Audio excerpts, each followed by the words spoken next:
There's a really interesting thing that happens when you redevelop a farm. Firstly, you realise that you need somewhere for your old animals to go. Then, you need something thrilling to replace them. And finally, you need to be able to afford it all. So, when the park only adds a single ride, there's usually a reason for that. But here we are. We're adding a gyro swing because the plans for the petting zoo go way bigger than a single ride. But that's a story for another day. Hello you guys, welcome back to Planet Coaster 2, welcome back to Farmington Fields as always. Thank you for coming along for the ride, and my god what a ride the last week has been. I've been to the Frontier offices, that was so much fun. I can tell you about it, I'm not under embargo anymore, I'm just doing a video, that'll be out very soon. And of course the Sorcery Pack has just been announced. This is not a Sorcery Pack episode, but a more preparing for the Sorcery Pack episode if you will. And as you know, I've been on holiday, so I've not had a chance to film episodes in advance to cover up my embargo period, so I need to do a really quick episode so that I don't have too much time between episodes, because I know how this YouTube game works. You're just going to go off and play with another YouTuber and forget that I exist.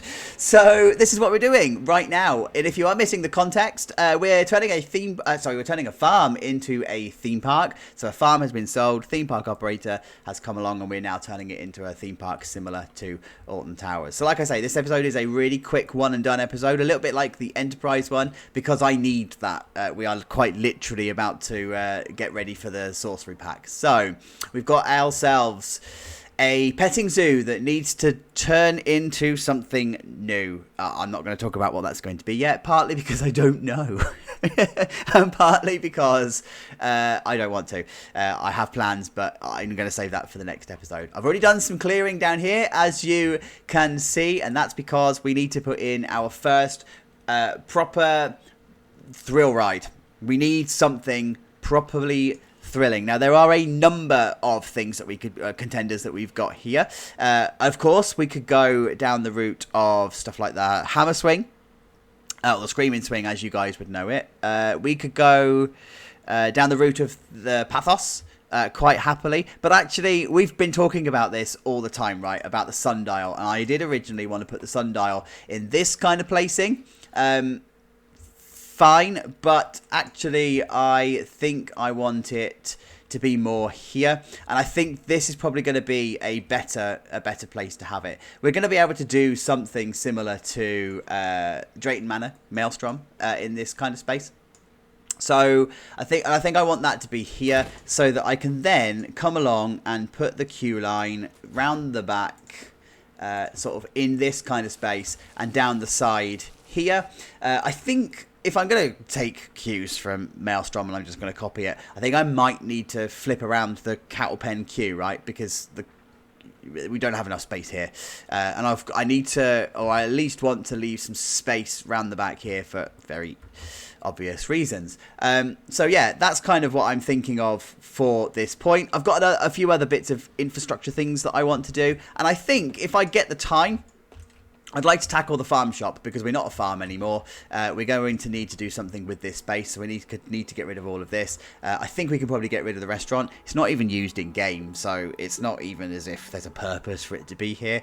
We could probably just put a couple of vending machines in, and of course we need to get rid of all the farm clutter and put a gift shop in, a little bit like Gardaland has got. So if I get the opportunity, I think I am going to do something there as well. But like I say, this is an episode that I want to do where I can just bosh it out in an evening and call it done. So there you go. I'm going to go off and do that. I will see you in a minute.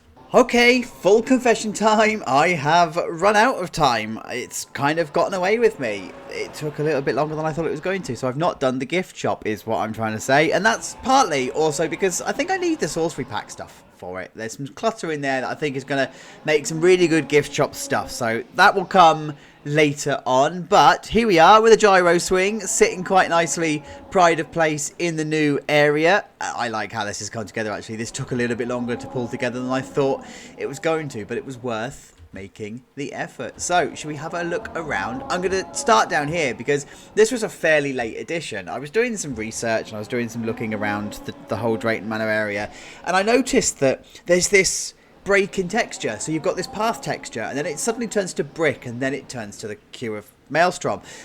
And I was like, that's actually slightly genius, brilliant idea. I kind of want to do that. And so that's how this then, this fence, this swoop around here, and how this fence that turned into the planter actually came about. And then how it just quite nicely hugs this brickwork, just quite nicely hugs this fence line. So that's where that's come from. And actually, I think it looks decent. And I also think it now feels like, right now, it feels like this is definitely an addition after the farm.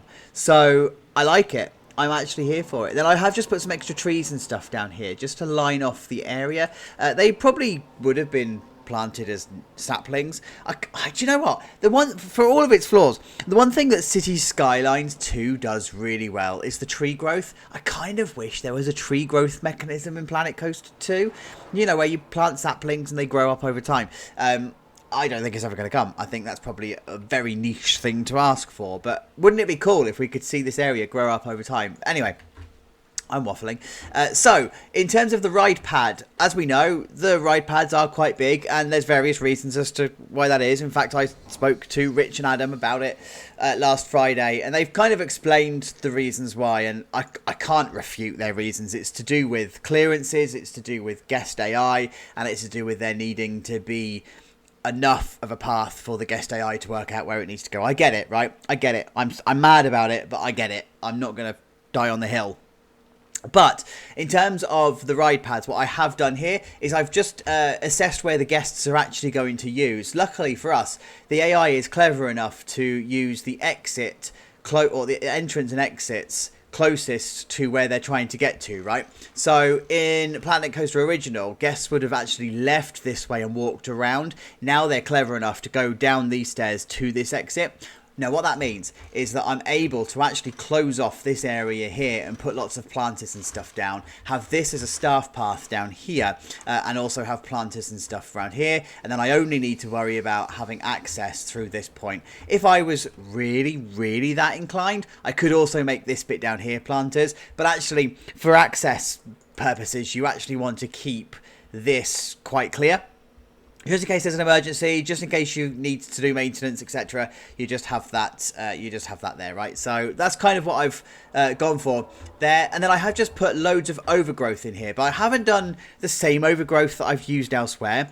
This is literally just full of brambles, creosote bush, and laurel bushes. It's just lots of green. Oh, and of course the elephant grass. It's all just lots of greenery. I don't want colour here so much. I don't want there to be a garden to look after. I just want this to feel like it's been like left to grow. So what I've also then done is just rearranged how this whole rock work was. So the original pathway sort of came around this way, and the fences all needed realigning as well. So I've just realigned all of this rock work. I was adamant that I wanted to keep the original rock work here because I wanted there to be some kind of anchor so you knew what was here originally and how it's grown up over time. So what I've done is I've extended the rock work out the back here. That's now changed, but this is the original rock work from the original petting farm bit. Quite like it, actually. I quite like that it's there. As I said, it just gives you a reminder that that was once there and that now exists. And then I've just put some more trees around here just to break up the sightline a little bit. Like, from down here is guest view. When you're not looking through umbrellas, you kind of need that whole something to break it up. It just needs depth. It needed height. It needed some height clutter, as I call it. So, yeah, I'm okay with that. The queue line then.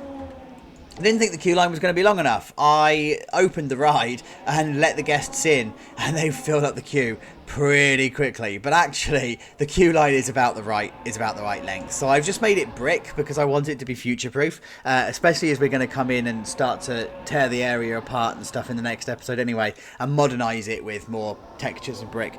So yeah, I've made it brick, and I've just used double fencing here. So I don't know if you can see.